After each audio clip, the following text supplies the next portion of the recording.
Want a cookie? Oh, I know you just ate, so you're craving something a little sweet. Besides, one cookie isn't gonna kill you. How about half? Just a bite? Bite it. Bite it. Bite it. Food noise isn't fair, but Mochi Health is. Your affordable GLP-1 source that puts you on a path to successful weight loss by quieting food noise. Bite it! Shh.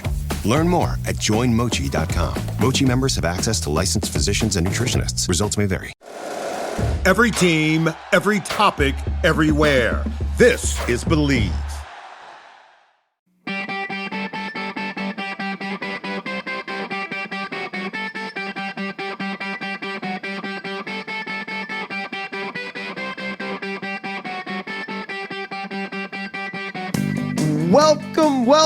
Welcome, everybody, to the Hockey Think Tank podcast, brought to you by the hockeythinktank.com and Hockey Think Tank U, place for all passionate parents, players, and coaches to go to get a little bit of education and a little bit of inspiration regarding the greatest game on the planet.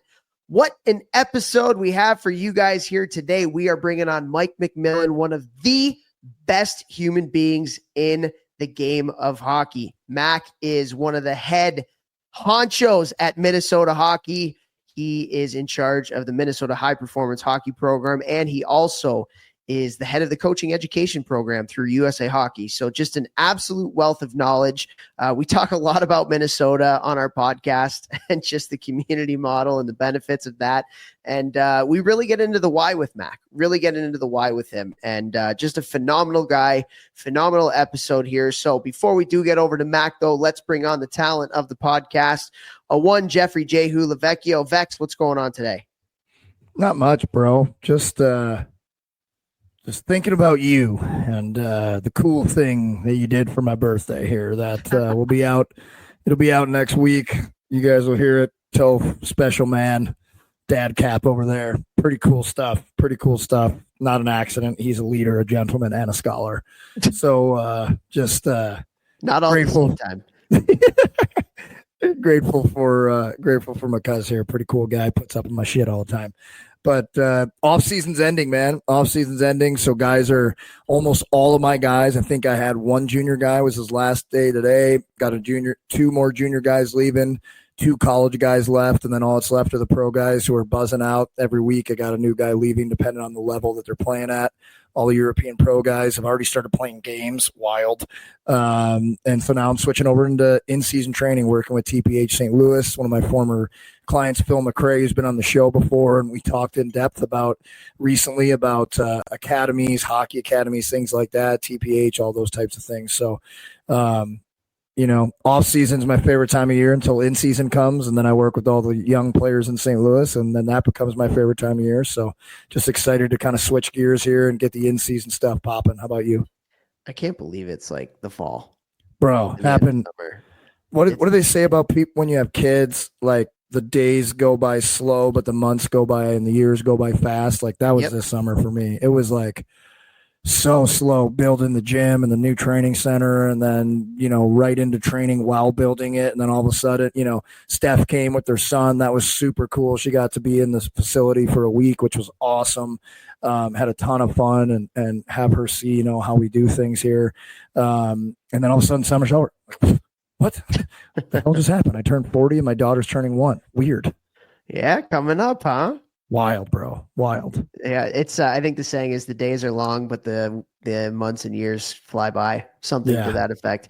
I got a 3rd grader now. Like Paige is in 3rd grade. Yeah, and she looks like a little woman. Like she was a just little woman. Like she was just talking to us here before we started this episode, and it's like, God, man, she is like a grown up little lady. It's wild. Yep, and then she mooned us basically. So goes back to just an 8-year-old. That's her grandpa coming out. All right. That's UB. I know you're listening. I know you're laughing. And Deb, you're laughing. This is your fault. Oh God, you gotta love it. No, it's crazy, man. Actually, it's something really funny. So I was at my dad's rink the other day, and we talk about my AAA. Yes. And how ridiculous it is. It was like so funny because my daughter is of age of that. She's 8 years old. And I I went into the rink and there was a Mike AAA practice going on, one of the organizations in the area, and they just rented ice there for whatever reason. And I'm watching this and I'm like, what are we doing? Like literally, what are we doing? This is like, and then you see the kids when they get off the ice and they take their helmets off and you see how young they look. And I'm just like, this is the most ridiculous thing I've ever seen in my entire life. This is so, and like, I'm looking at the parents and I'm like, what made you feel like you needed to do this or wanted to do this? Like, I do understand why, but like, man, it's crazy. And that's why I think this podcast episode with Mac is going to be so impactful for so many people out there, because it's really, really interesting, right? Like I do a lot of work in Minnesota. I've been in Minnesota quite a bit for speaking engagements and stuff. And it's so funny because people outside of Minnesota, when they hear about what's going on everywhere else and not in their state, they're like, wait, what? There's Mike AAA? Like, are you kidding? And like those things are starting to creep into Minnesota, but for the most part, they've been able to beat it back. And then it's really funny because people outside of Minnesota, like in Chicago and Detroit and Boston and all these other places, they have no idea about the community model. They have no idea about Minnesota and why it works so well, and their development model and the community-based everything. And this is going to be a really impactful episode for people to understand like what's going on there and why Minnesota is so successful. And when you look at every metric, when you talk about growth and retention rates, you talk about the amount of elite hockey players that come out of different states, like Minnesota smokes everybody out of the water. Like there's some pockets that have really good growth and retention rates like Minnesota does. But they're still right up there with the best of the best. But then also the amount of elite hockey players that come out of Minnesota, it's not even close. And so this is just like a really cool episode to get behind the curtains. And if you listen to us a lot, you've heard Vex and I talk about Minnesota and why we believe in that model so much. And now you get to know why. It's pretty cool. This episode is extremely eye-opening. I remember saying on the episode something like, I'm a business owner and I am definitely never the smartest guy in the room when it comes to business. I've been doing it for a while, so like I'm better than I used to be, and I'm always trying to get better with it. But like anytime I can, I talk to my friends who have successful businesses that are some type of model that's similar to mine or even not. And I just learn from them and I ask them questions because I see what they're doing is working and they're successful and, they're going in the right direction and year over year, they're growing and all these things. So I learn from them and I steal what they're doing to figure out a way to implement it into how I'm doing things so that I can be doing better for me, my clientele, my business, my family, all these reasons. It's the same thing in hockey. Minnesota is spanking everyone else. They are beating the brakes off of everyone else, and especially the quote-unquote hockey hotbeds of 10, 20 years ago, like when Topher and I were coming up, and they're just slapping their cheeks. So it's like, why don't we listen to this guy, spread this episode everywhere, and let's try to figure out a way we can start implementing these things if you want the players in your area to start doing the things that Minnesota players have constantly been doing the last 20 years, and you're going to hear hard data. You can't refute it. So like, I don't know, guys. I think you should give this one a listen and send it to everyone in your organization that makes decisions. Yeah. And I think there's a misconception out there, and this is something that we asked Mac on the podcast, because whenever you and I talk about Minnesota, we always get the, oh yeah, buts. We get the yeah, buts, and look, you're not going to replicate their model exactly in other places, but you sure as hell can take a lot of the stuff that they do and implement them in their areas. And we talk about this. And one of the yeah, buts that I get a lot when it comes to Minnesota is like, oh, it's house hockey. Community hockey is just house hockey. No, that's not the case. It's not the case. First of all, you want to develop the most elite players, get the most kids in the system, right? So it's affordable, it's cost effective. They put a lot of resources into community-based hockey to get the most amount of people as possible. And then you go from the foundation and the ground up. And Mac does a great job of articulating that. But they also have a high performance model when you get older too. Like people talk about like, oh, it's just high school hockey. But first of all, high school hockey in Minnesota is really good. And high school hockey would be better in a lot of other areas around the country if people actually played high school hockey and didn't feel like they had to play full season all the time stuff. Now, again, just like the episode you and I did 3-4 weeks ago, where we talk about the dichotomy of two different things. Like, it's not all community, it's not all AAA, right? It's like Minnesota has done a great job of blending high performance with community based.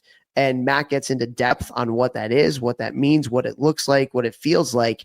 And I think a lot of people from around the US and Canada can take a lot from this episode.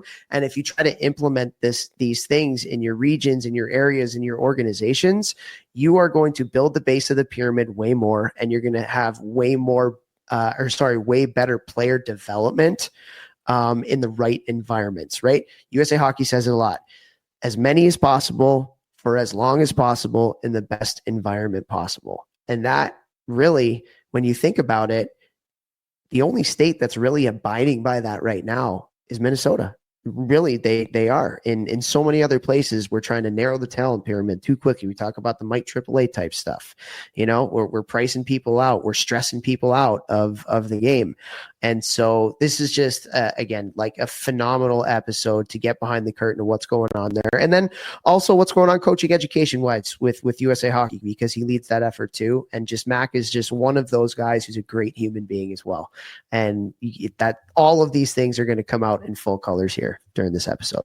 Yeah, I mean, you guys are going to love this episode. I think if we talk about it anymore, we're going to take away from Mac. So you guys dig into this, and I'm telling you, share it with the people in your teams and your organizations, because like, if the goal is to move more players on, like, Minnesota's doing it better than everybody else. Yeah. And one thing too, before we get over to our sponsors, it's really interesting because Mac and I were talking offline afterwards, and I don't think we talked about this, but like, they don't do birth year models in Minnesota either. And in other places, like, they go birth year. I know, like, here in Chicago, there's certain birth years at like mites, and squirts, and not even just a tier 1, but a tier 2. And, we didn't grow up in birth year. I didn't until I got to, AAA when I was a peewee. And it's really interesting, the kind of back and forth on birth year versus non. But if you think about it, in Minnesota, you go by school year, and then like, you also have 2 different years in each mite, squirt, peewee, bantam, right? And so you're the young player on a team, and then you're an old player on a team, which in every other level, at higher level of hockey, you have that. You get to junior, there's rookie vet. You get to college, there's rookie vet. You go to pro, it's rookie vet. And finding a way to be a great follower, and then finding a way to be a great leader. When you're the younger kid on the team, you're going to have to work maybe a little bit harder. It's going to be a little bit faster, and you're going to develop things in your game because of that. And then when you're the older player, you develop leadership skills. It slows down a little bit for you. So now you're learning hockey IQ stuff. And if you were in our Hockey Think Tank conversation with Rob Hudson and Paul Caulfield, which is Lane Hudson and Cole Caulfield's dad, they talked so much about that, about just like the varying degrees of having different types of skill sets and ages on the ice at the same time, and how valuable that is for player development, and specifically hockey IQ development. And so like, there's just so much in this episode. And I don't think we got to that, but I thought in the intro it would be important to say that, like, think about just like the birth year model versus like the typical 2-year model too. And the pros and cons to that. You know what I mean, Vex? Yeah. I mean, didn't even think about that until you just said that. But yeah, obviously that makes sense, because growing up, we didn't play AAA till later. So we did that all growing up. And yeah, I was definitely the young guy a lot when, playing up a level before AAA. And it taught me a lot being the young guy. And then in juniors, humbled big time, going from, skill guy to like not good enough. But again, those are things that you learned at young ages, is like, okay, I'm the young person here. Like, okay, I got to up my game a little bit. I got to be a little faster. And it pushes you outside your comfort zone. And then same thing in juniors. Then you become the vet, you become the 2nd-year player. And now all of a sudden there's some leadership responsibilities. Now it slows down a little bit, so I can, learn some hockey IQ, creativity type stuff. It's interesting. Interesting to say the least. No, it 100% is, man. No doubt about it. Very cool. So, okay. So this was an awesome conversation with Mac. Before we do get over to Mac, though, we do have some people to thank. First, want to thank our title sponsor, icehockeysystems.com, guys. icehockeysystems.com. We just came out with Hockey Think Tank U. And first of all, thank you, everybody. Guys, like, the reception for that was unbelievable. However, Ice Hockey Systems is coming out with their own version of something like that, and it's going to be huge. So be on the lookout for that in the next couple weeks. However, icehockeysystems.com, if you're not familiar with it, it is the best website out there for all of your coaching education needs. They got thousands of drills. They got whiteboard and video explanations from high-level hockey people. They also have the ability to go in there, drop your drills, and create a drill library. You can send them out to your coaches, send them out to your players, send them out to your parents before practices. And we have teamed up with them to do an associations platform where you can get this for every single coach within your organization. Imagine that, building up a whole organization library of drills and practice plans. It just makes life so much easier for all your coaches out there. So go to icehockeysystems.com today and check it out. I want to say a massive thank you to Train Heroic. You guys know Train Heroic is the awesome app and platform that allows me to work with so many individual players, teams, and organizations across the world. If you're looking for quality team training or individual training, please reach out to me. You can DM me on Instagram. You can reach out to my email, jeff@gmbm.com. Start that combo. I would love to help you guys for a hilariously affordable price. That's my whole goal with this online training platform. I've had tens of thousands of players train with me online. So please reach out. I can help. There's a reason that everybody comes and trains with me online. Booyah. Booyah. Also want to thank Helios Hockey. Thanks to everybody who did our Helios Hockey Back to Hockey Challenge. It's so many people that were on Instagram that were going through it with me. So just really, really cool to see the reach that Helios had. If you're not familiar with Helios Hockey, it is a sensor that you put in your shoulder pads that gives you real-time feedback, real-time data on your play, specifically when we talk about your stride length and mechanics, and what they call the kids a hustle score, where you compare yourself to other kids from around the world. Very, very cool. The kids absolutely love it. If you choose to get Helios, we have a coupon code for 20% off. That discount is Think Tank, one word. Use the coupon code Think Tank, one word, to get that 20% discount on your Pro Annual or your Pro 24-month subscription. And guys, the kicker to Helios Hockey, if you are into player development, is it syncs up that sensor with your video, whatever video you are using. It can be LiveBarn, it can be an iPhone, it can be an iPad, whatever it may be. And you can get your shifts cut up for you directly after your game. Unbelievable, unbelievable things. So go to helioshockey.com today. Also want to thank Crossbar. It is an end-to-end software solution for managing the operations of your youth hockey club. Every hockey director that I have spoken to that has made the switch over to Crossbar to run their website and run their operations has been extremely, extremely happy they have done so. It's got a sleek website design. It's got the ability for registration for everything big picture, like your season, to little things like drop-ins, clinics, and lessons.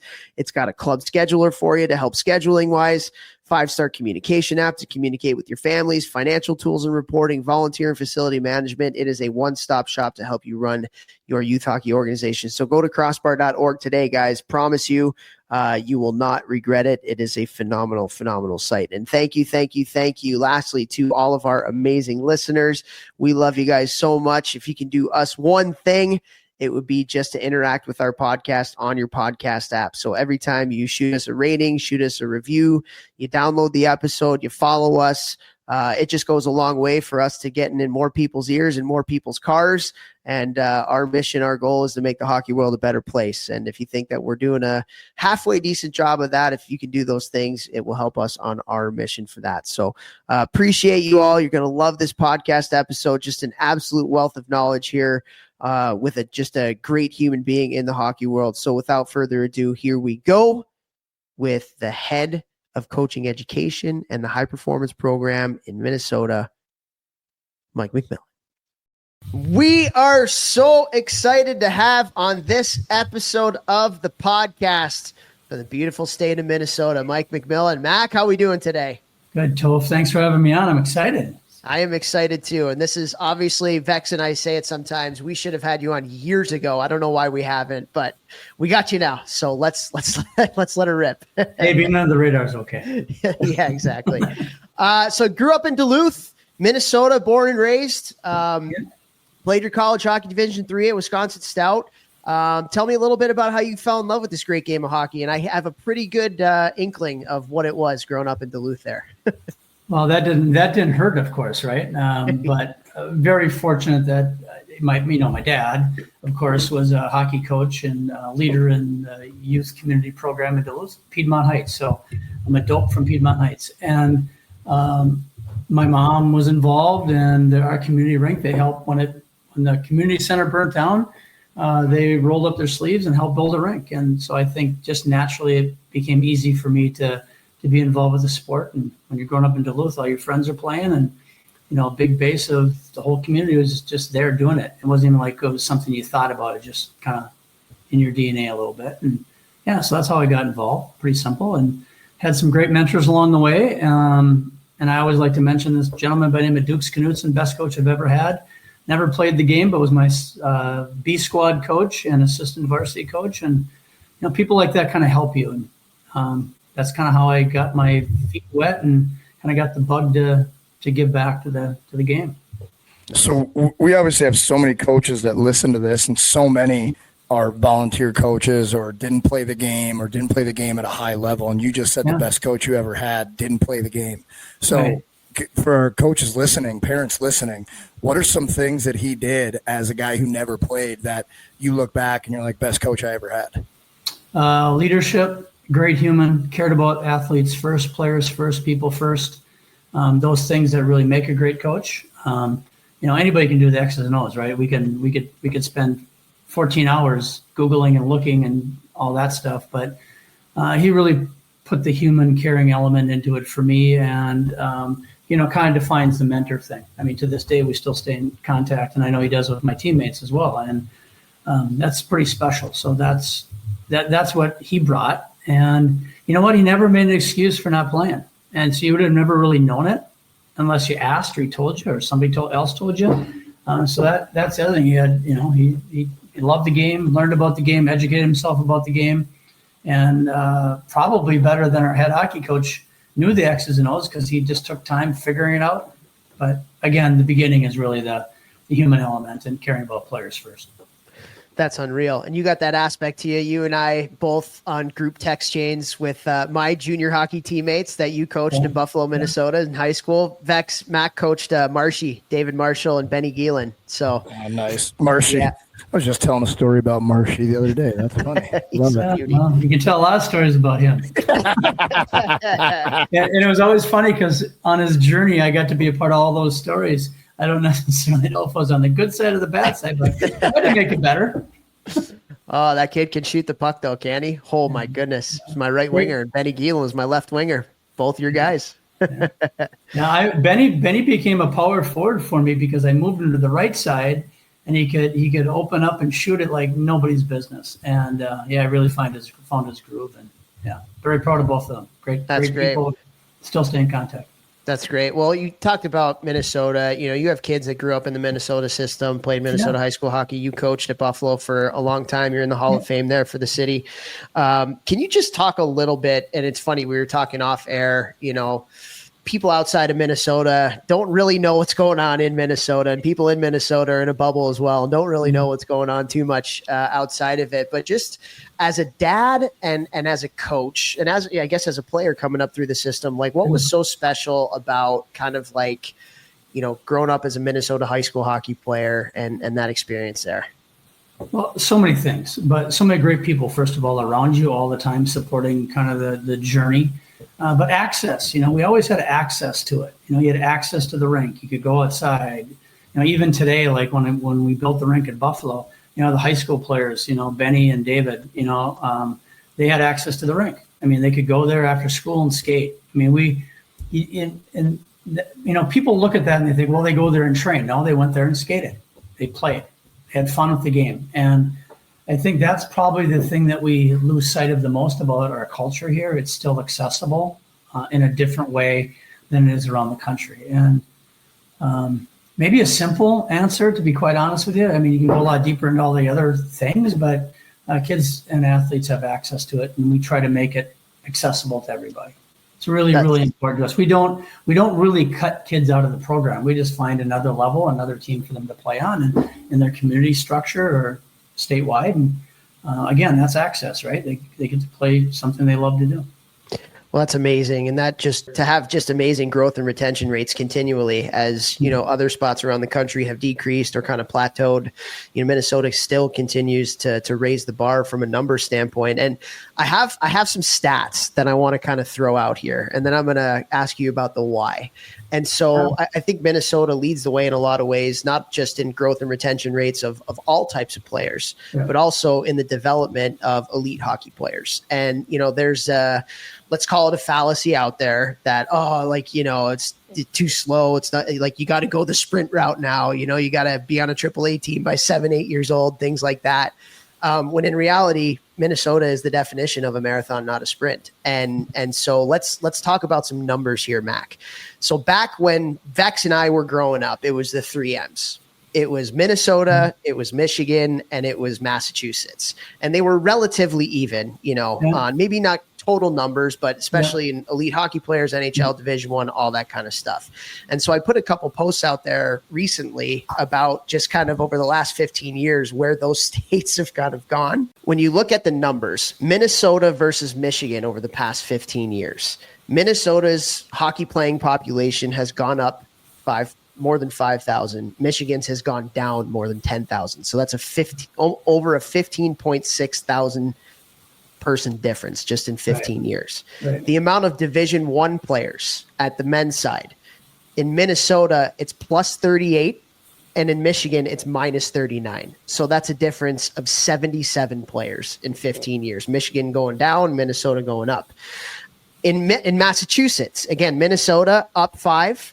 And Massachusetts up 100. So basically stayed even. As far as Division I hockey players, Minnesota went up 38, like we said, Massachusetts down 5. So that's a difference of over 40 players. And when you look at the women's side, right now, Minnesota is by far the most amount of Division I players, 205 in Minnesota, and then the next is 115 in Massachusetts. So almost double. So the easiest question is why?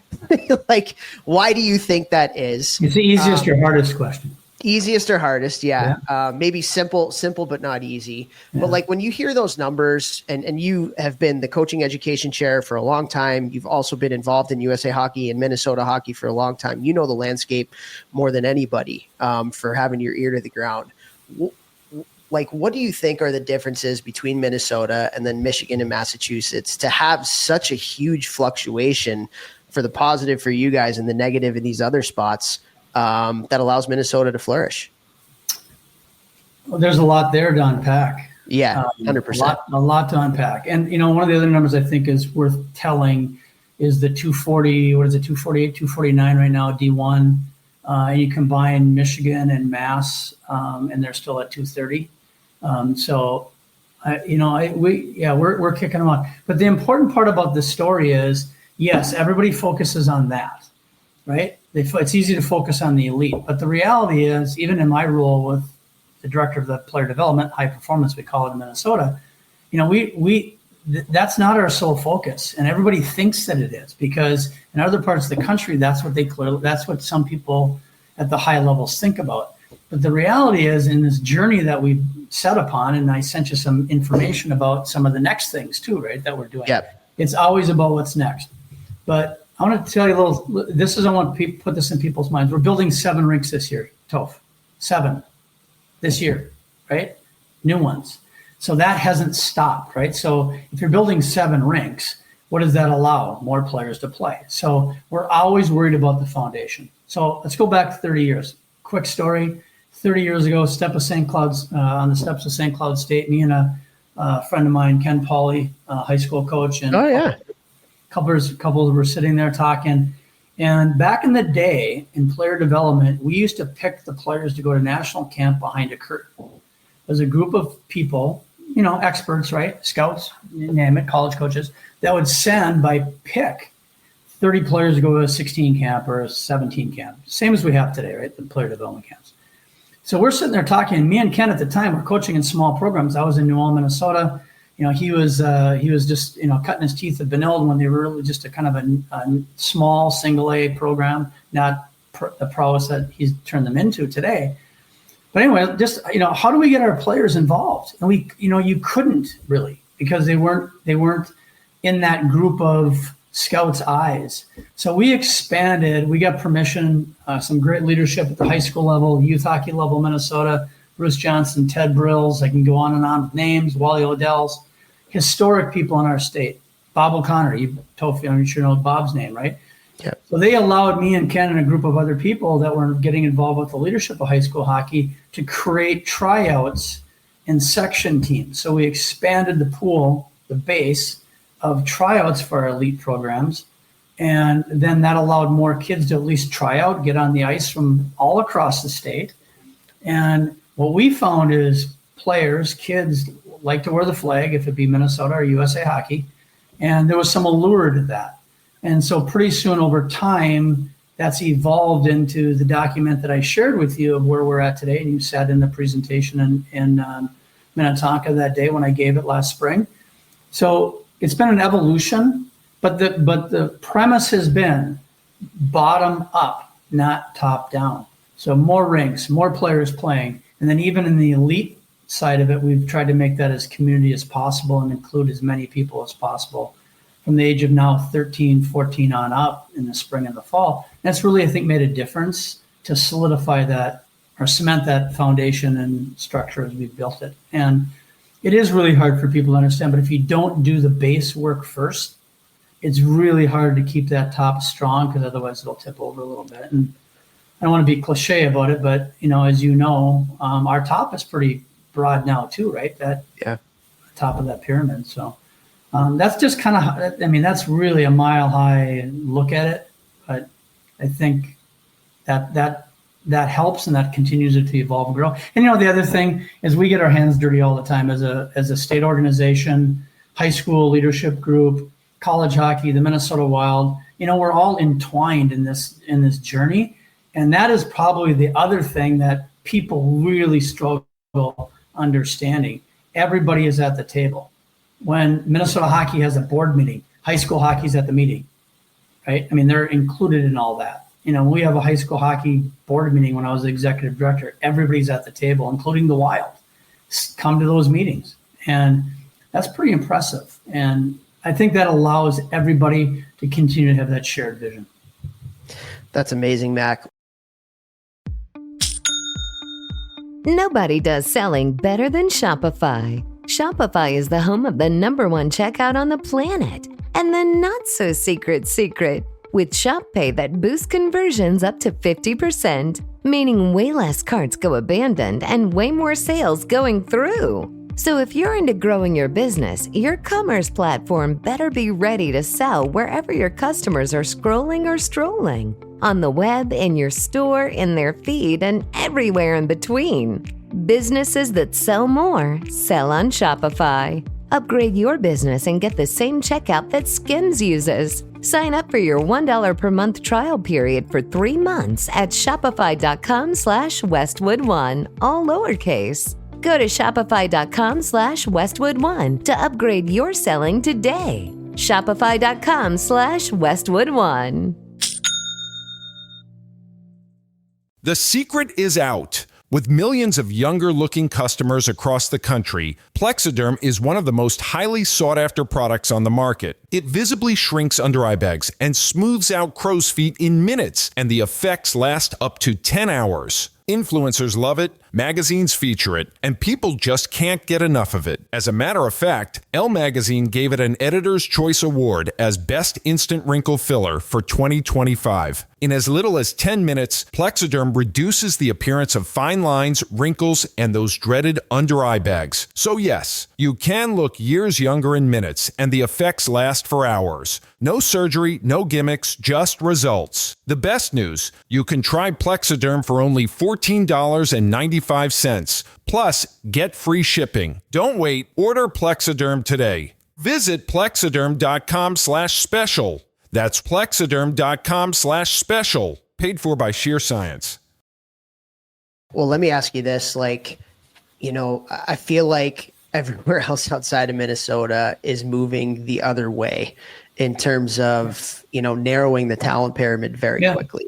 Here in Chicago, just as a thought exercise, we have 6 organizations that offer tier 1 AAA hockey at 7 and 8 years old. And so, by the way, there's no tier 1 at 7 and 8. There's no tier 1. It's just good marketing, right? But anyway, so like, how do we, just bluntly speaking, how do we change that?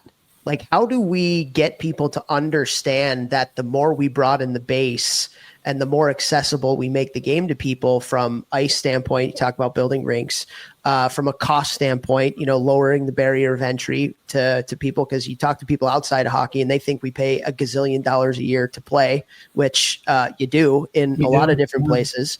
Yeah. And they think you're nuts. So how would you talk to, and I'm sure you have these conversations, how would you talk to some people in the Detroits, in the Chicagos, in the Bostons about, hey, like, we gotta go the other way, guys. Like, we gotta broaden the base here instead of narrowing it at such a young age. Well, I do talk to them a lot, right? I'm on the player development committee. I see them; they're friends, right? Joe Jones of Michigan's a friend of mine. John Dunn, who you talk. I mean, so we do talk. I was just in Wisconsin a couple of weeks ago talking to their group. But I think but you have to start with this. You can't start with we can't. We can't be like you. We can't do that. You can't start with that premise. You can't. I'm just using it on purpose. It's what's next, and you have to constantly look at that. And the things I mentioned earlier, you have to be willing to change and evolve. And if you're not willing to do that, because that's what we continually do. So if they're not willing to look at it from a real hard, do a SWOT analysis, how do we go about fixing this? Structurally, they need to make changes is what I would tell them, but don't be afraid to try to do it within your environment. And, before we got on the call, I had an experience in New Jersey, 15 years ago, with Donna Grigula, who is the treasurer of USA Hockey, and a friend brought me and a group of Minnesota people in to work with their organization for a week. And then also she wanted us to talk about that. How can you do that in a place like Atlantic District, New Jersey? It was a Colonials program. And you know what? I had a chance to kind of dive into that. You can do that. I mean, you honestly can do that in those environments. But the other thing I tell you, Topher, is this one. Worry about your players, not bringing players in from other places. And the reality is, you look at our tier 1 structure, we don't bring players in from other districts or affiliates or states. We prohibit that. It's the Minnesota player. So we worry about the Minnesota player first. So I go to Massachusetts, you worry about the Mass player. You go to Michigan, you worry about the Michigan player. And then you worry about bringing your base up. And if you do that, I firmly believe, based on my experience, you're going to have more success with your players and elevate them. That theory of, if we bring a couple top players and it's going to make our program better, sorry, it's going to pay the bills, but is it really going to make their states, their affiliates, their areas, districts better? I would question that based on my experience. Wholeheartedly agree. That stuff drives me insane. Drives me insane. Not one or two players, like they're coming from somewhere where there's not a AAA team or something like that. I understand those types of things because then you're helping those types of players, but like bringing in half your team from out of town, it's so short-sighted. It's so ridiculous. And I get it from where they're sitting. I mean, I understand it, but the question was my advice and how can you change it? So not being critical, I'm saying you have to think about all these things, because if you're really thinking about the base, your players, your rinks, taking care of your system first. That's what you have to start with when you're building a base of anything. If you're always looking to the top, or that will naturally, I think, happen. But I think if the question really is about how do you restart, or how do you evolve, or back up a little bit and then go forward. And the Boston Globe did a great article, right? You guys saw it. I was behind the scenes a part of it with the writer and some other people. And Paulie Moore from Massachusetts talks about it a lot. Joe Jones working his butt off in Michigan. So I know there's people working on it every single day to make it better. But got to have players, got to have rinks. If you don't have that, I mean, the Michigan stat, Topher, you talked about was, I don't know if I've heard it said like you said it, But you think about that drop. That's Crazy. a $10,000 player drop.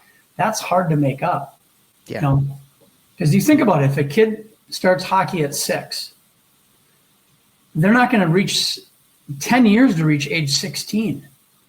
So now your pool is shrunk already by that number you had talked about. It's hard to get those kids back after the age of 10 in our game. Yeah. Well, and if you're trying to make more high-end players and create, more players moving on to the higher levels, when you lose all those kids, you lose obviously percentages. You're going to lose opportunities of kids who every year are getting better at 7, at 8, at 9 and 10. And then at 16, 17, 18, they're good enough to play juniors. You're just shortening that base of the pyramid from the players who are going to ascend up it. Like it's just math. It's just stupid. Well, and here, Ben, let's go back to Benny Gielen and David Marshy just for a second. So Marshy moved in from Illinois. You guys probably know that, right? He played mites in Illinois, and his dad for a long time, and mom, great people, good friends still to this day. They were kind of thinking about what's next all the time, right? And there wasn't what's next for him, and he ended up coming back to Buffalo to finish his career. But again, that story is what people would say, okay, well, yeah, he was really good at 8 and 9. He was, okay? Well, Ben Gielen was really good at 8 and 9, and then he had a bump. Right? I mean, and he went through his maturation and things slowed down for him. And he got it back about his junior year in high school. Just think, in those two cases, if David wouldn't have taken the journey, he might have been lost in Illinois or wherever. Who knows, right? And burnt out. Ben, by, his experience was allowed to develop and flourish. And all it is, for in my head, it's that 16-year-old, 17-year-old. To your point, you could have lost them both. And they both ended up being Division I hockey players and playing on some great teams and great people and still giving back to the game. So, you don't want that to happen. And we try to create that environment so it doesn't happen. Back to what we're doing here. Yeah, I want to ask you something, Mac, because this is something I think about a lot here in Chicago. So in Minnesota, right, you play for your town. You're bound by districts, you're bound by towns. Yeah. Here in Chicago, it's free for all. You can play for any tier 1 organization you want. You can play for any tier 2 organization that you want. There are some little rules in there about like 2 choices and things like that. But for the most part, it's pretty wide open as far as where you can go. And I think about that, just incentives. So somebody in the finance world was talking to me about incentives and kind of how that translates into kind of what we're talking about here.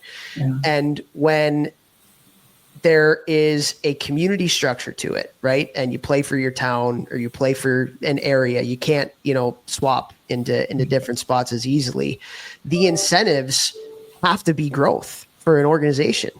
You just need more players to be able to create better organizations. Yeah. So there's way more incentive to build from the bottom up than there is to build from the top down. When there is no residency rules, and you can play wherever you want, it's a lot easier for program directors, especially when they have crazy parents in their ears, to want to build from the top down because all they care about is the next state championship based on recruiting people from other places rather than, the next state championship in Minnesota when we built the bottom up. And because we have so many players that have chosen hockey, and then that's where it leads to so much. So what are your thoughts to that? Because I think a lot about that here in Illinois. Particular, and I know other parts around the country it's a kind of a free-for-all too. Thoughts on the residency and just kind of like the incentives to build from the bottom up versus the top down? Well, but did you guys do construction in the summer when you're going through your hockey journey? What do you mean? Construction. Did you dig ditches? Did you all that stuff? Did you do any construction work? Do you understand construction, building a house? Oh, a little bit. Yeah. Okay. Well, think about it. Which one's easier? Renting the condo up on top or building a foundation to build a strong thing? You got to dig some dirt, right? You got to get your hands dirty, and it is easier. You stated it very well. It's easier, and it does take a lot of work, and there's a lot of resistance to it, right? And so that's worked for us, but it can work anywhere if you're willing to really dive into that topic in those areas.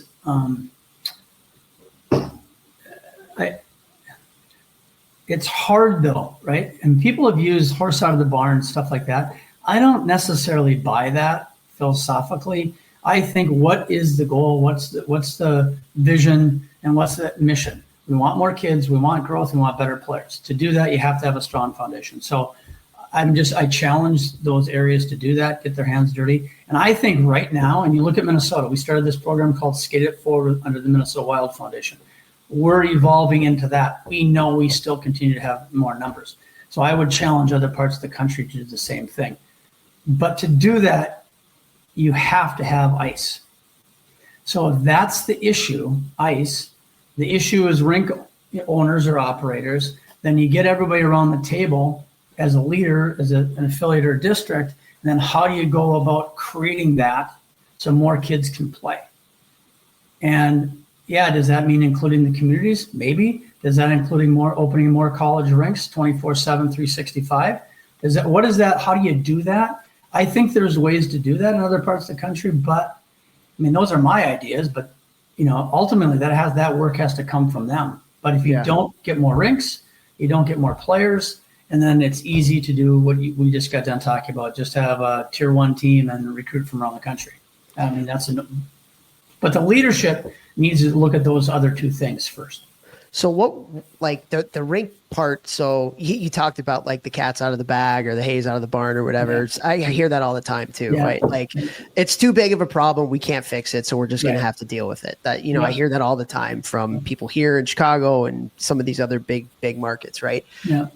The rink part of it is another pushback that I get. Well, Minnesota can do that because they all have publicly funded, their communities have invested into hockey rinks. They think it's a part of the civic nature, just like a park or a football field or whatever is in other parts of the country. So for a place like Chicago, where most of the rinks are privatized, privately owned, backed by private money, and a lot of other places around the country, how would you suggest getting more ice in some of these other places? Like, should it be the NHL that's doing it? Should it be USA Hockey putting initiatives together? Should it be people going to these towns and communities saying, hey, here's the plan. We should build a rink here. Like, how do we get more ice in other parts of the country when the governments locally aren't as apt to want to invest in that? Well, you're making an assumption based on your statement. You're assuming that, you can do public-private partnerships. You can go to the city with some caveats. You can go to the city with some numbers. You can do, or count whatever the government entity is. But you shouldn't start off with the premise or assume that you can't. And the only thing you have then is the alternative, which hasn't worked, right? Numbers are falling, rinks are going away. So I guess it's not working, right? So maybe take a look at private-public partnerships, because cities and governments are into that today. I work in one. They're into that. They like that. They want to guarantee that there's not going to be a loss to their community. So there's one answer for you, right? I do believe USA Hockey. I do believe that the leadership of USA Hockey is very, very interested in growth initiatives and really is putting some emphasis into that. Ted Devine, who's just been hired, him and Donna Kaufman, our membership person on the volunteer side, they're focused on that. I know they're listening to those types of strategies.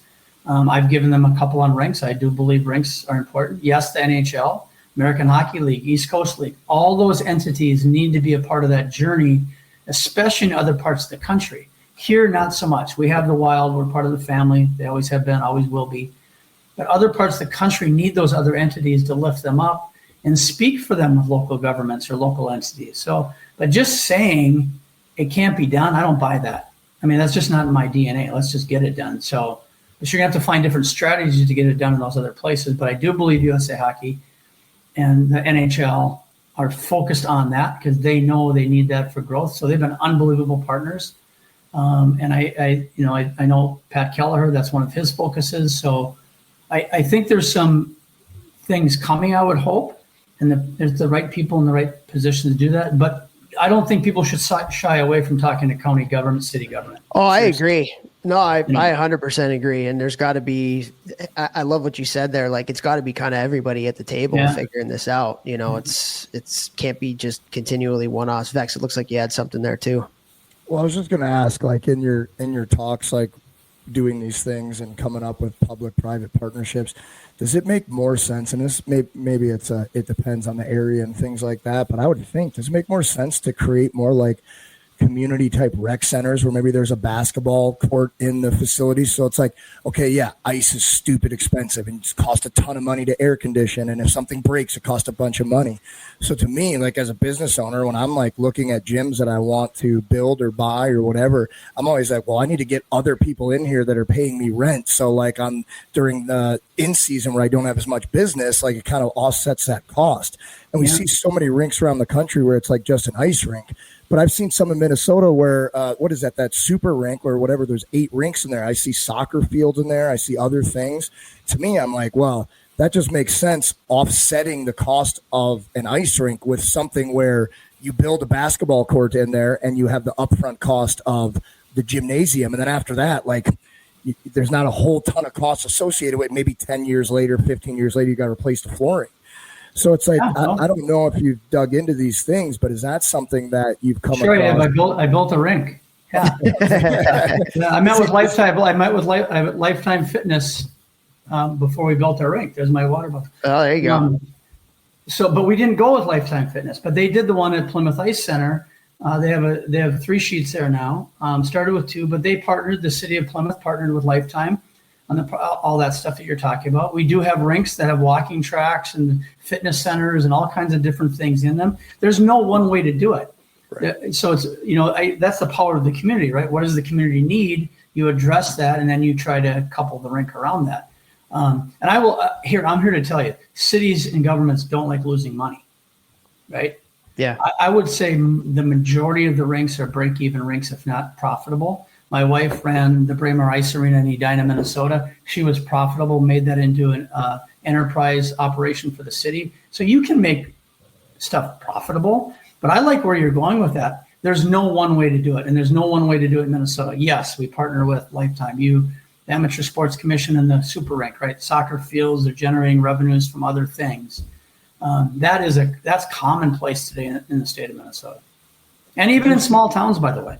Yeah, it just seems like that would just make so much more sense. I mean, at the one here, they didn't do a good job. They overblew the budget. Like, it's crazy where the NHL Blues pay. I mean, or practice. Like, it costs way too much money. They're losing money left and right. But the one really good thing they did is they have an outdoor rink for the winter, but in the summer, it doubles as a concert venue. Yeah. And like that brings in the most money of anything that goes on in the rink. And it's like, well, like why aren't we doing more things like that? Where in the summer you can bring in concerts and stuff like that, which will offset all these massive costs to build the rink and to cool the rink and when things break. And I just think more people need to kind of be thinking outside the box like that. Maybe they are. I'm not in this, but like it just seems like that makes way more sense.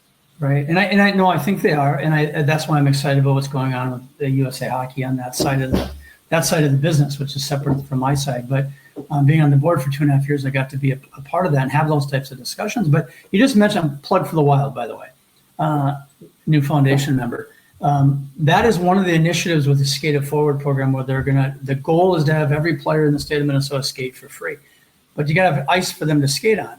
Well, they've teamed up with a number of architects and one architecture firm that doesn't give them, the Wild isn't like building rinks per se, but allowing some guidance for those communities. And one of the initiatives is outdoor artificial, not indoor, outdoor with a cover maybe, artificial. And you can do that. And the new technology, ice technology, allows that to happen in lots of parts of the country. I've skated on ice in LA, right? When you didn't think you could skate outside in LA. I was down in San Diego and went to Coronado Island, and that big hotel they have there, Del Coronado. Out and back, they had an artificial rink. I mean, think about that. So I like where you're going with the St. Louis thing. You're 100% spot on. You got to think outside the box on some of this stuff, and it's a lot cheaper to throw a pad out, run from October to March or end of February. You're going to take care of all your mites and squirts, 10Us and 8Us on different parts of the country that we still call mites and squirts in Minnesota. You're Topher, I saw you giggling going, Mac, you better clarify that because they're not going to understand what you're talking about. Yeah, I know. Saying mites, squirts, peewees, man, that offends short people like us, No, I don't want to hear that anymore. So anyways, yes, I love where you went with that, and you got me excited. You could tell about rinks. I love rinks. So that's awesome, Mac. I love that. I'd love to talk to you more about that at some point, because that's great stuff. I do want to pivot a little bit though. You mentioned not one right way to do things. There's different ways of doing things. And it's really funny because I've been very outspoken about my support for the Minnesota hockey model. If anybody's been following me on social media, Mac, we've talked about that. I've heard that. I've heard that. There you go. Yeah. But it's really funny when I get feedback from people both in Minnesota and outside of Minnesota, right? Like, so people outside of Minnesota think of the quote unquote community model as almost like house hockey. There's no avenue, for the elite player, blah, blah, blah, which is a farce because number one, they're producing the most amount of elite players and you've created this high performance model on top of the community model. That is amazing. Right. Yeah. And so like, I think it's amazing. Yes. I do too. But anyway, so like, I would love, and then like, when you think about, hockey outside of Minnesota, a lot of it is like the one way is just like, there still is rec hockey. There still is house hockey. It's dying a little bit and we need to bring it back, but there is still some sort of semblance of community. But the overall thought is like, it's all private, it's all crazy, blah, blah, blah. And I think Minnesota, like, I think it's great to have you on here to kind of talk to people outside of Minnesota about what you guys do in this blend of this community model and also the high performance hockey program that you have. So I guess the first question that I have for you, Mac, is what was the motivation behind starting this program? When you started it, what was the need? What were you hearing from people in Minnesota? Because that's the one thing, just being up there and doing some work with you guys at the Minnesota hockey level, you guys listen to your constituents, which is amazing. You listen and you change and you adapt. And so I guess the question is, this high performance model, what was the impetus to try and start that to elevate Minnesota hockey even more back in the day? Well, the impetus was simple. Go back to the stairs in St. Cloud. The part of the story I didn't tell you is we were even with Mass, New York, and Michigan at the time. Okay, you talked about the other two, but New York was right in that ballpark. We were even. And I'm very competitive, as is Ken Pauley and others in Minnesota. So yes, we're very Minnesota nice, but we still like to be number one. There's nothing wrong with that, by the way. And if Michigan wants to be number one, God bless them. Go for it, because that's going to make us better. That's how I look at it. Okay, but at the time we were equal, and it wasn't just about getting more kids in, but we were equal. So we wanted to develop a model that could support high school hockey, support our youth model. So everything we've done with high performance and player development shoulders the season. Okay, because at the focal point is the season, high school, youth. We needed to lift that up. So what were we hearing from constituents? Back to that, we needed more games. Our game count was down. So today, as an example, just give you a real brief one, I would venture to guess, and the public around the country doesn't understand this, a high school hockey player in the state of Minnesota from 16 to 18 years old plays every bit as many games at the high level as anybody else in the country. Okay? Because we have our high performance player development stuff in the spring, we have the tier 1 stuff in the fall up to the start of the season, and this is the end of the season to the summer, our high-end players that need that extra game count or the perception thereof get that. Yep. We play 26 high school games guaranteed, not counting scrimmages, not counting the summer. That'll get you up to about 30, 35. And in the spring, that high-level player is going to play anywhere from 3 to 5 more games, 3 to 6 more games. So now you're at 36, better than a Division I college schedule, right? Yep. Youth hockey, kind of the same thing. 5 thereabouts. In the summer, if they make the final or make our camps, they're 14 and 15 camps, which is basically 222 players. That's a lot. That in those 2 age groups. They're going to play another 6 games. And in the fall, you're going to play another 15 to 20. So we listen to the constituents and we design something that would shoulder that, right? But with the sole purpose of lifting up to in season. So think about what that does in season. That also lifts up the bottom, which makes it more competitive and then helps the top player so they have a good environment to play in as well. And it's not about having a super team. It's about creating that environment so all teams can get better and the better players, the cream rises to the top, right? I will tell you that there's players in the state of Minnesota. Not all of them play in our top programs that make the NHL or Division I. Matter of fact, if you look at the numbers, and Topher, you've seen them, the documents that you put together. I think you just got one a couple weeks ago from that friend of mine who, Mike, that other Mike. Just talked to him yesterday, yeah. Yeah, did you? So, that document that he put together, you look at where the numbers come from, it's all across the state. And so some of those players that are playing on those teams, their teammates may have never played in the high performance program, right? But it's brought the bottom up, it's brought the base up. So we're supporting people back in their high school teams and their community teams that they play on. It was calculated, and we did listen to your point. Well, you mentioned in your high performance program, you've had 120 players from 120 communities come and play in it. That's amazing. Yeah. You're not just talking about the Twin Cities. You're talking about, West, you're talking about North, you're talking about South, like 120 communities that are involved in this. It's amazing. And think about this though, the untold story. Think about all the high school coaches, youth coaches, volunteers that takes to manage that 45 to 5,000 players that go through HP every year. Yeah. I mean, that's and the other thing, little side note, I got to get this in. Sorry, a little note. And our HP player development programs, spring and fall, are mirrored boys and girls. And we forget that. We need to talk about that. That's another strength to our growth, is if you play in Buffalo Youth Hockey, they have a girls program and a boys program all in one family, not separate programs that don't talk to each other. So we build rinks together. Everybody develops together. So that's an important part of our story that sometimes we forget about, and that was very intentional and strategic on our end. My group that has been a lot in that group over the years, that we always made sure of that, because that did add to our boys numbers growing as well.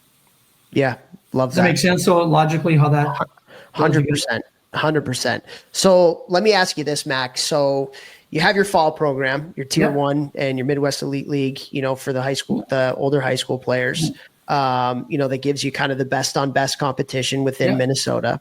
Yeah. You have your winter season, which is your high school season once you get up to, your high school years. And then in the spring, you have your high performance program, which is a program for player development and for players to play best on best, which ultimately ends up with the best of the best moving on to the player selection festivals. Yeah. With the best players in the country. So some of the pushback that I get from people, and this is a relevant question when I talk about this, is you should have full season teams. Kids should be playing together from August, because teams have started already, all the way up and through April, when Nationals happens. Can you just talk a little bit about that? Because I have my views on it, but Minnesota, it's one team in the fall, then you got your town team in the winter, and then you got your high performance in the spring. So what's the benefit of that versus having the same team for the entire year? Well, how many minutes do we have left? We got as much as you need. Okay. Well, first of all, there's no science to prove that. Matter of fact, probably disprove that. There is some science, as we know, over the age of 14 to be a little bit more specialized, or at least more focused, I would call it, versus specialized on your top sport. And, I'm not going to dive into the science piece of it, but we've done that plenty in the multiple sports. Multiple sports. I mean, look at Mason West, right? I mean, come on, starting quarterback at Edina. We all have those, but when you have August to April, different parts of the country are going to have less of that. Right? That makes sense, because they're doing hockey. And I'm not, so we built it so we could, again, shoulder the season. Okay. Those players that wanted to focus a little bit more or didn't. I mean, you look at our spring stuff, Toph, and you've seen it and you've heard me talk about it. I mean, you can still play baseball and golf and tennis in the spring, right? Yep. Right. With HP, because we spread it out enough that they're getting puck touches, they're getting good coaching, they're getting that player development piece a little bit, and they're getting that recognition. I'd love to have you come out and do a segment live in Plymouth this spring. There's a challenge for you, so you can actually feel it and touch it. It's unbelievable for those 2 weeks, and they're back-to-back this year. We'll get that other Mike to get you a free room someplace in St. Paul. And then in the fall, then we've created our tier 1 in the fall, and that gets the 20 games, the practice, all that stuff with their kind of community structure, so they can stay at home and still play football. We actually have a coaches meeting tomorrow, and I will jump on there and I will tell our tier 1 coaches, if a kid's playing football or soccer in the fall, you let them miss practice. You let them miss a game. You're not going to bench them for that. So we encourage that. Again, the sole purpose is to shoulder the season. That's got to be their focal point. And, it's good for this group to understand, our high school players play twice a week and practice every day but Sunday. And we have Sunday off, no games, nothing. So that athlete, out of those 6 days, is practicing 4. I mean, it's truly that college development model. Yeah. And in the spring, it's a little bit less practice to game, except for 15s and 14s. And then in the fall, it's probably 1-to-1 in the fall. But again, we're shouldering that. And in the summertime, almost every youth rink opens up for anywhere from 4 to 6 weeks, maybe 8.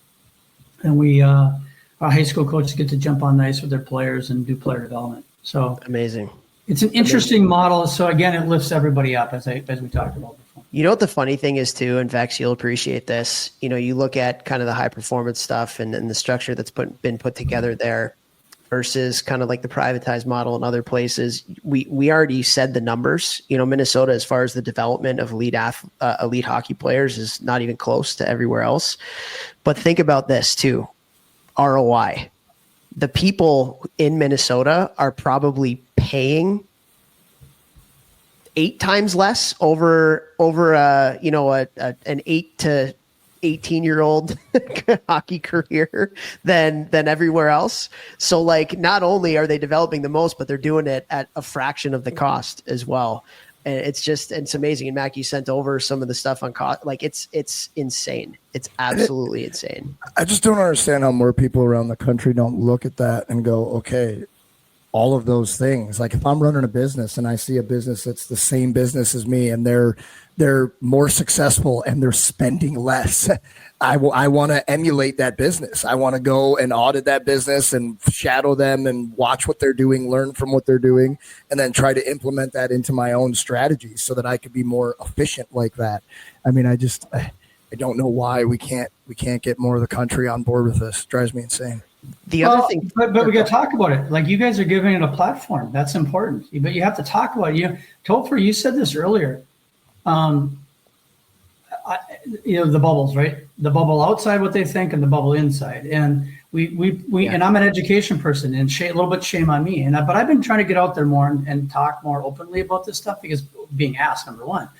But number two is we do that. We get in these bubbles, and we have. Back in the day when I was growing up in Minnesota, and I think it's still this way. I lose sight of it a little bit. But when I was the head high school coach, it was about program, not about team. And I think that's an important term.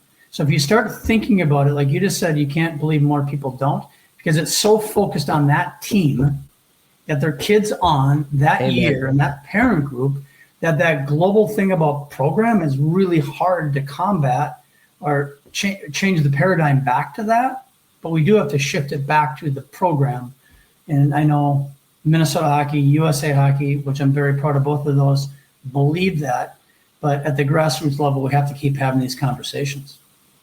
Amen. I think that's like, with the work that I do, one of our goals with the organizations we work with is to make sure that they are an organization, a program, because so many youth programs, it's just, a dad or a mom at a specific level and they do things their way. And it's just like everybody's siloed. It's like a little fiefdom, a bunch of little fiefdoms within, a structure where everybody wears the same jersey. And so part of my goal is like to make sure that we make the logo something to believe in again and something that people are proud of rather than just, we all just wear the same logo. That's the only thing that kind of binds us. And I think that's a great point there, Mac. It's about building programs, not teams. And there are a lot of hockey directors out there that are trying very, very hard to do that. And in today's day and age, it's a little bit more difficult in the, mentality that we see a lot, not just in youth hockey, but in youth sports and academia. It's what can you do for me? It's about the name on the back of the jersey. It's about it's about the individual journey. And Vex and I talk about it all the time. Like, nobody ever got anywhere alone.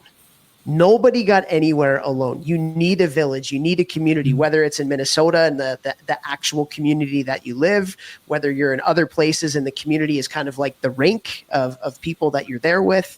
Like, you need people to hold you accountable. You need people to support you. Like, you need people to help you go through the tough times. And that, I think, is honestly like one of the biggest kind of like undercover strengths of the Minnesota hockey model is just that. It's about community. And when somebody's struggling, it's up to the community to help bring that person up, as opposed to the hyper pressurized, professionalized culture that we see in other spots, where if somebody's struggling, it's almost like, ooh, okay, that person's going down. That means my kid might elevate a little bit. Yeah. There's a societal kind of like cultural structure to that I think doesn't get talked about enough, where like it does, the whole saying, it takes a village. All of us that have gone on to play at the higher levels of hockey can look back at 1, 2, 5, 10 people that, had we not had those people in our lives, there's no way we make it, So I love that you said that. We're building programs. We're not just building teams within a program. Right. It's important. I think it's really important. And I mentioned the flag, right? And I would say flag, USA Hockey, Minnesota Hockey, Buffalo, Minnesota. Kids, athletes like that. They cherish those things, and we have to continue to lift it up. And using those three as an example, that's program. And that's how we've tried to build our player development and our HP stuff here. Amazing. And as you know, I think USA Hockey is, is going a long way. Where, Bob, who you've had on, friend of mine for 30 plus years, and we get to work on some of this great stuff. And now you want to talk about 6U, 8U a little bit. That's, again, building the foundation, right? If you have good foundations and you break down silos, you have good things. 100%. Nobody does selling better than Shopify. Shopify is the home of the #1 checkout on the planet. And the not-so-secret with Shop Pay that boosts conversions up to 50%, meaning way less carts go abandoned and way more sales going through. So if you're into growing your business, your commerce platform better be ready to sell wherever your customers are scrolling or strolling. On the web, in your store, in their feed, and everywhere in between. Businesses that sell more, sell on Shopify. Upgrade your business and get the same checkout that Skims uses. Sign up for your $1 per month trial period for 3 months at shopify.com/Westwood1, all lowercase. Go to shopify.com/Westwood1 to upgrade your selling today. Shopify.com/Westwood1. Most people don't realize how much of their personal information is being bought and sold every day. Data brokers are making billions pulling details about you from public records and the internet, then packaging and selling it, usually without your consent. That's how your information lands in the hands of scammers, spammers, even stalkers. It's why you get endless robocalls and why ads seem to follow you everywhere. That's where Aura comes in. Aura actively removes your data from broker sites and keeps it off. They also instantly alert you if your information shows up in a breach or on the dark web. But Aura goes beyond data protection. With one app, you get a VPN, antivirus, password manager, spam call protection, dark web monitoring, and even up to $5 million in identity theft insurance, all backed by 24/7 US-based fraud support. Other companies might just sell credit monitoring or just a VPN. Aura gives you all of it together at the same price competitors charge for just one service. Start your free trial today at aura.com/secure. Protect yourself now at aura.com/secure. The secret is out. With millions of younger-looking customers across the country, Plexiderm is one of the most highly sought-after products on the market. It visibly shrinks under eye bags and smooths out crow's feet in minutes, and the effects last up to 10 hours. Influencers love it, magazines feature it, and people just can't get enough of it. As a matter of fact, Elle Magazine gave it an Editor's Choice Award as Best Instant Wrinkle Filler for 2025. In as little as 10 minutes, Plexiderm reduces the appearance of fine lines, wrinkles, and those dreaded under-eye bags. So yes, you can look years younger in minutes, and the effects last for hours. No surgery, no gimmicks, just results. The best news, you can try Plexiderm for only $14.95. Plus, get free shipping. Don't wait. Order Plexiderm today. Visit plexiderm.com/special. That's plexiderm.com/special. Paid for by Sheer Science. Well, you mentioned USA Hockey. You are a big part of USA Hockey, and we would be remiss if we didn't get into that a little bit. And so you're the head of the coaching education program for USA Hockey, and have done so much work in so many different capacities. And you look, it's funny, right? Like Vex and I think about what our practices looked like when we were growing up versus you go to a rink now and you look at the ice structure and it just looks completely different. And the advent of the ADM and all you're doing coach education wise, you look at, the amount of elite players we developed in America and all the medals we're winning right now. So much of it goes back to, I'm sure, a lot of hard conversations and important conversations that yourself and Bob and other people in USA Hockey have had over the years. But can you talk a little bit about just kind of like the shift in the coaching education program? And I know you guys are doing some new stuff now, even today, but where we were at maybe 10, 15 years ago, how you've gone about educating coaches within our country that have led to where we're at today. Wow. It's been a heck of a journey, that's for sure. 30 years in the business. It's been fun. I'm fortunate to represent the coaches in the section and be a part of that. And it's been an unbelievable shift. And I use the word evolution. I don't like the word change anymore. It's too scary for people. We've really evolved if you look at it. There's not one that was bad, and I would hope when I'm gone, the future will even be better because that's how we should leave it, right? But we've been on a journey for quite some time. You mentioned ADM, very, very hyper focused on 6U, 8U, grassroots, build it up because that's important. And I think we're reaping those benefits now at the national, international level. We talked before the call. Look at this weekend, 530 coaches in Columbus, one of the best level 5s national coaches symposiums we had. At the same time, we had, 3 major wins, on the ice at the same time. And that list is, I think, a big part of that stuff that we've all been a part of in the coaching program and player development hockey department with USA Hockey. The last 4 or 5 years, though, we've made a major pivot in how we're delivering our clinics and how we're educating coaches. We used to use the term certification. Now it's more education. And we've evolved because what we found, and I think I started with it maybe a little bit, it wasn't intentional when I said it, but my mentor coach, Duke Knudsen, one of my mentor coaches, had many, but he's the one that stood out. It's not what you coach, it's how you coach. And as in Vex, in your world, right? It's not, you're in strength and conditioning, right? Training, right? A lot of people can do strength and training in our country. A lot of people coach hockey or football, whatever. But it's how you coach them to motivate them and to get the best out of them, correct? I'm taking you now as not Topher. Absolutely. That's Vex is the king at that. Yeah. Kirk Olson was on my staff, the wild strength coach, and he was a master at that as well. So, those things resonate over the years. And so that's the big pivot. That is the big paradigm shift in what we're doing in the coaching program. And it's how you coach, not what you coach. We do give people the resources, and as you move up progression-wise in our system, 1, 2, 3, 4, and we're making it easier for them to get educated. Online, still in person some. We've added continuing education so they can get a little bit more of what you coach in the CE stuff. But couple that and put that all together in one package. And then the last piece that when me and Bob, when he got hired, had a meeting in St. Michael, Minnesota for breakfast, and we both came with our list of where do we want this thing to go. And we should do that, right? He was new in his position. I had been there for a long time and had some thoughts and ideas. So we both put those together. And it was interesting as we started talking because we have known each other for a long, long time. And we're very in sync. And one of the things that we were both in sync on is, can 6U and 8U look better and different from an educational perspective of the coaches? Easier access to the coach, shorter duration, a curriculum tailored to them in the coach education program, and then timing of when we do it. Okay, those things were very important to both of us. So we didn't 4 years ago, 5 years ago, start out with that.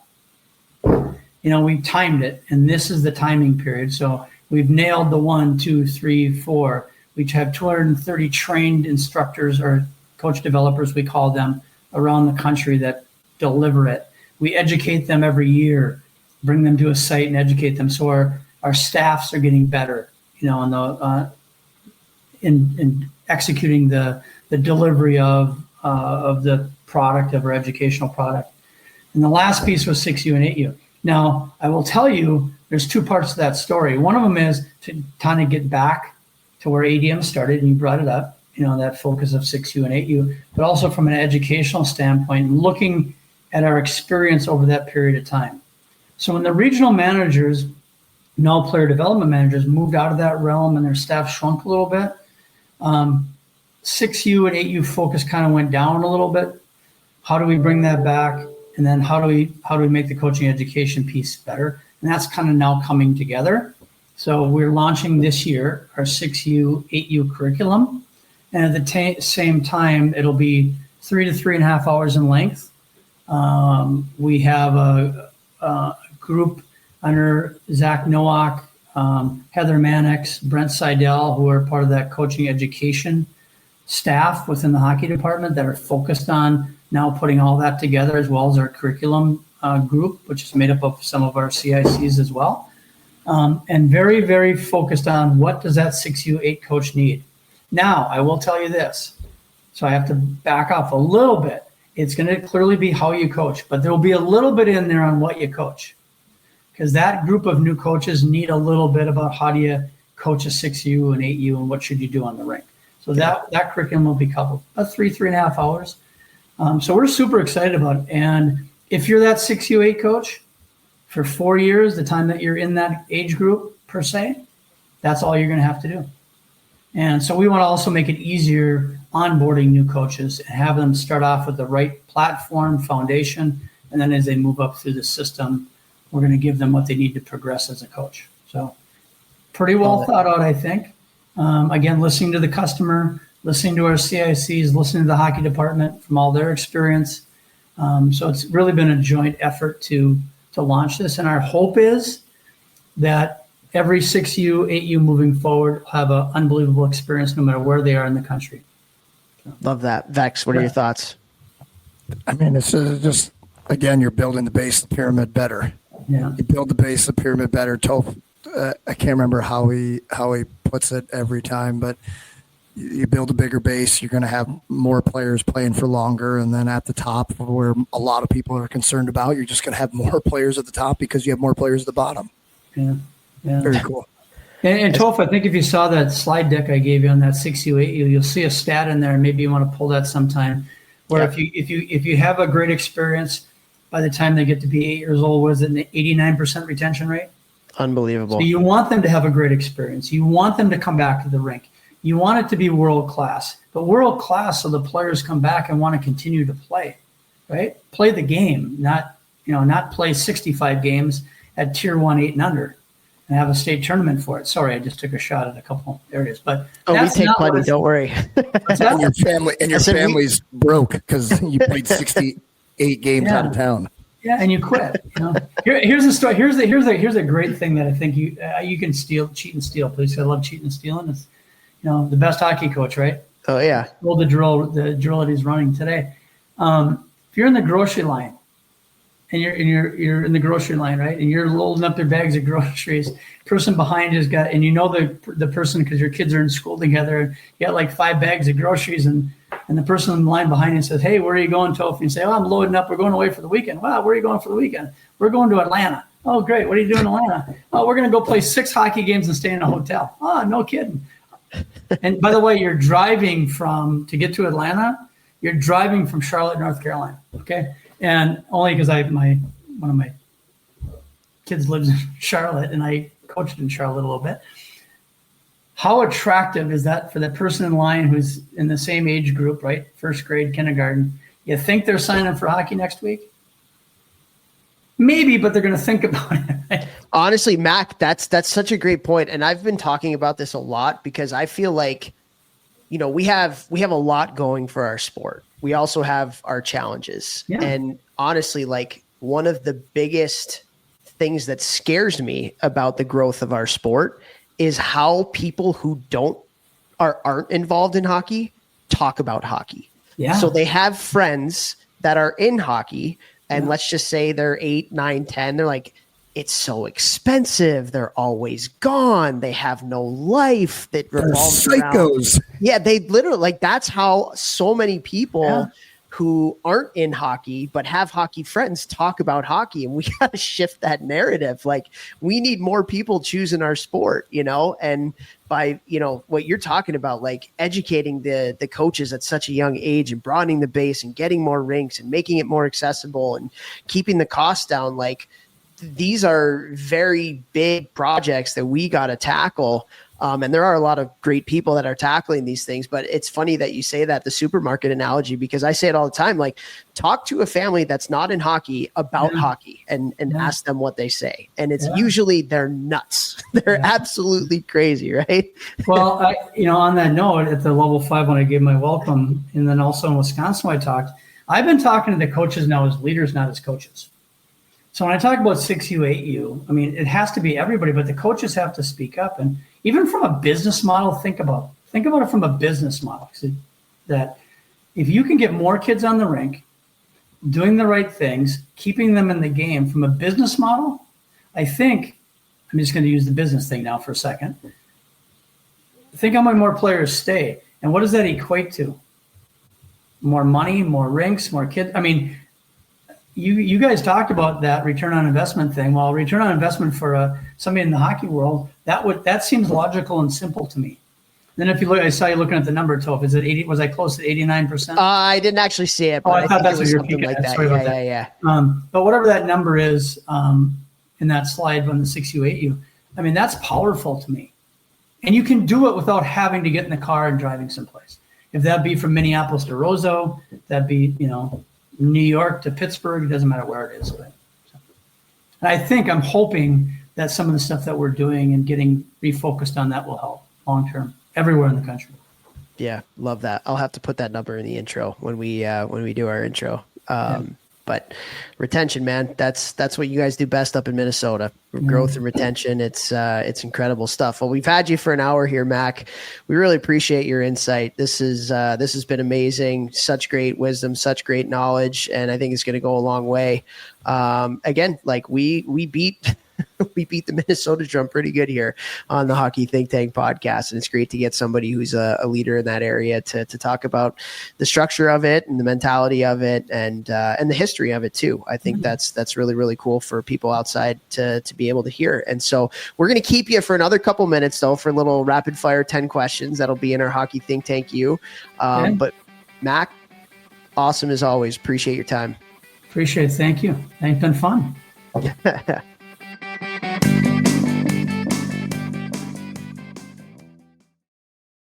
Game on. Week 1 starts now, and every touchdown brings you closer to a payout with DraftKings Sportsbook, an official sports betting partner of the NFL. This isn't just football. It's first touchdown fireworks and anytime TD rushes and live bets that ride every momentum shift. At DraftKings, every play is yours next shot to win. New customers, this one's for you. Bet just $5 and get $300 in bonus bets instantly. Plus, grab over $200 off NFL's Sunday Ticket from YouTube and YouTube TV. Your season starts now. Download the DraftKings Sportsbook app and use code THPN. That's code THPN to get $300 in bonus bets instantly when you place your first bet of $5 or more. Plus, over $200 off NFL Sunday Ticket from YouTube and YouTube TV. In partnership with DraftKings, the crown is yours. Gambling problem? Call 1-800-GAMBLER. In New York, call 877-8-HOPE-NY or text HOPE-NY 467-369. In Connecticut, help is available for problem gambling. Call 888-789-7937 877-7777 or visit ccpg.org. Please play responsibly. On behalf of Boot Hill Casino and Resort in Kansas, fees may apply in Illinois. 21 plus age and eligibility varies by jurisdiction. Void in Ontario. Bonus bets expire 7 days after issuance. See sportsbook.draftkings.com/promos. NFL Sunday ticket offer for new subscribers only and auto renews until canceled. Digital games and commercial use excluded. Restrictions apply. Additional NFL Sunday ticket terms at youtube.com/go/NFL Sunday ticket/terms. Limited time offer.